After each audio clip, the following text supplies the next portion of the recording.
आणि अकोल्यातून एक महत्त्वाची बातमी आहे। अकोल्यातून एक असा व्हिडिओ समोर आला आहे जो पाहिल्यानंतर डोळ्यात पाणी येईल आणि मनामध्ये संताप उसळेल। आरोग्य व्यवस्थेची खरी अवस्था नेमकी काय याचं जिवंत उदाहरण या व्हिडिओत दिसतंय। एक आदिवासी महिला आपल्या आजारी पतीला वाचवण्यासाठी धडपड करते आहे। पाठीवर नवरा, हातामध्ये लहान मूल आणि पोटाला बांधलेली बॅग।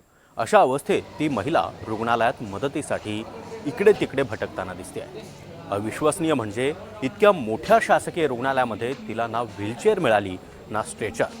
डॉक्टर कुठे आहे, उपचार कुठे घेतले जातात यासाठी ती प्रत्येक दार ठोठावत होती। मग मदतीला कुणीच आलेलं नाही असा तिचा आरोप आहे। सुरक्षा रक्षक, रुग्णालयातले कर्मचारी उपस्थित असताना देखील कुणी हातही दिला नाही। हीच या घटनेची सर्वात वेदनादायक बाब आहे।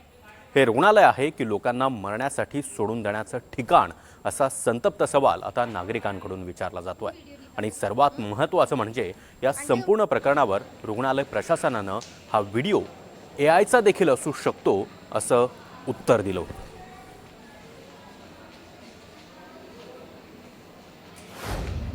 दिव्यांगांना एक तक्रार निवेदन आलं होतं आमच्याकडे। तर दिव्यांगांना मदत करण्याकरिता तिथे गेली असता तिथे बाहेरच गेट जवळ मला ती महिला दिसली येताना आणि पाठीवर मी बघितलं तर तिच्या नवऱ्याला घेऊन होती। मी तिच्याशी बोलली, त्याच्यानंतर मी तो व्हिडिओ शूट केलेला आहे। ती उपचाराची मागणी करत होती की कोणीतरी मला उपचार द्यायला या, पुढे या, इथे मी कुठे जाऊ असे प्रश्न विचारत होती ती तिथे गार्डला, पण मदतीला कोणी आलेलं दिसलं नाही। मी दिव्यांगांना एक तक्रार निवेदन आलं होतं आमच्याकडे। तर दिव्यांगांना मदत करण्याकरिता तिथे गेली असता तिथे बाहेरच गेट जवळ मला ती महिला दिसली येताना आणि पाठीवर मी बघितलं तर तिच्या नवऱ्याला घेऊन होती। मी तिच्याशी बोलली, त्याच्यानंतर मी तो व्हिडिओ शूट केलेला आहे। ती उपचाराची मागणी करत होती की कोणीतरी मला उपचार द्यायला या, पुढे या, इथे मी कुठे जाऊ असे प्रश्न विचारत होती ती तिथे गार्डला, पण मदतीला कोणी आलेलं दिसलं नाही।